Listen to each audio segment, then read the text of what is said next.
But occasionally, Democrats have yet another big reason to dump the big guy in 2024. President Biden getting absolutely clobbered by another batch of bad polls that even have his staunchest allies saying it's time to retire, Joe. Former President Donald Trump is trouncing Joe Biden in a head-to-head matchup by a whopping 10 points. And an NBC poll is giving Biden his highest disapproval rating of his presidency. 56% say they disapprove. And that's just the start of Joe's problems. So really an uphill battle to try to make sure voters don't stay home if you're Democrats. Yeah, that's it. And the problem for Democrats, too, the lack of enthusiasm about the election. We asked primary voters on the Democratic side, do you want options next year besides Biden? 59% said yes, they do. This is not a normal number for an incumbent.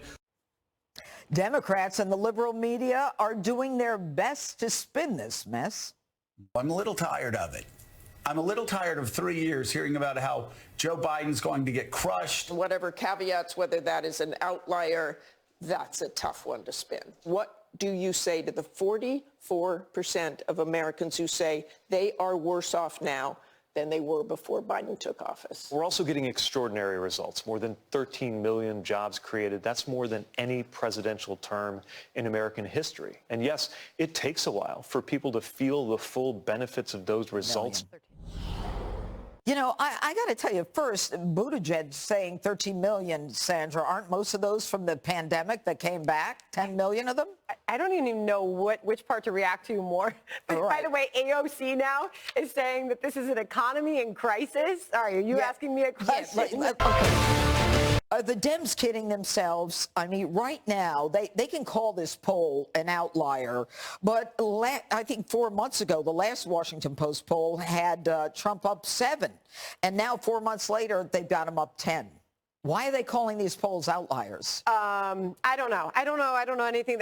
They're touting Bidenomics as a success when people all over the country don't feel good about their finances. But Martha Raddatz left out one word in that. It was 44% of Americans believe they are worse off financially under this administration. It's the economy, stupid. It's coming back to that. You want to call a contractor or plumber or a carpenter. People aren't going to work right now. They can't fill jobs. So you can tout the unemployment rate, which is historically low, all you want.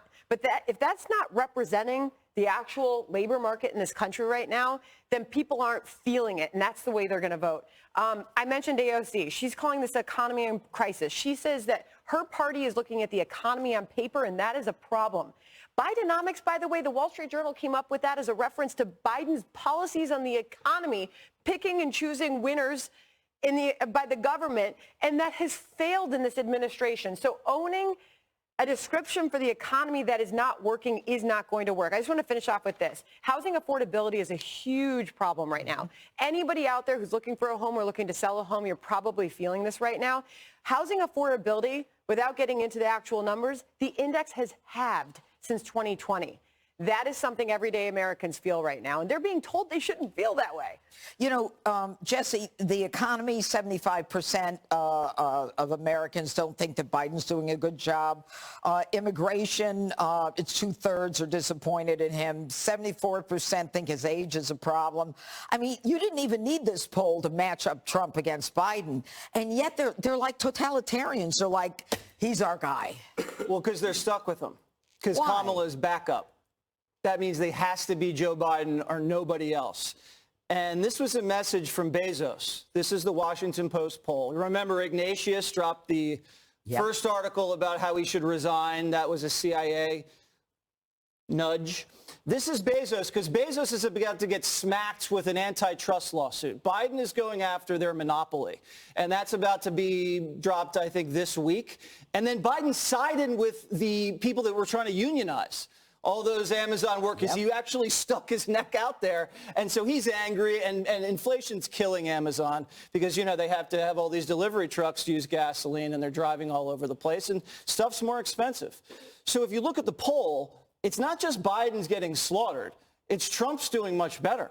And if you compare how people looked at Trump after he left in 2020 and how they look at him now, people that voted for Biden are now taking a second look at Trump. Blacks, young Americans, suburban white women.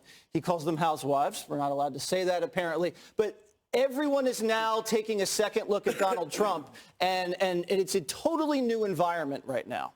Okay, Greg, I just want to jump from that, what he's saying. What Jesse's saying is there was a whole group of young people in 2020 where Biden won young people under the age of 35. Now Trump is leading Biden on those young people by 20 points. What changed? I don't know, maybe sniffing all that hair. Jesse, that was really good. I have to up my game. You know, I think we're watching the machine. The machine is turning on Joe. He's like that really old guy married to the 25-year-old. There's one simple vision hack anyone can use to improve vision, so you can say goodbye to your optometrist for good. Did you know that wife who is actually stupping the tennis pro in the next room? Stupping.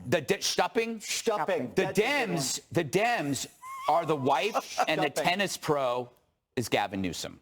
That's what's happening. You combine the polling and the gaffing, it feels like we're getting to the bottom of that jar of mayo with Joe. There's nothing left to scrape out with the knife, and you can turn it upside down and you can pat the bottom really hard, but you get nothing but a soiled hand.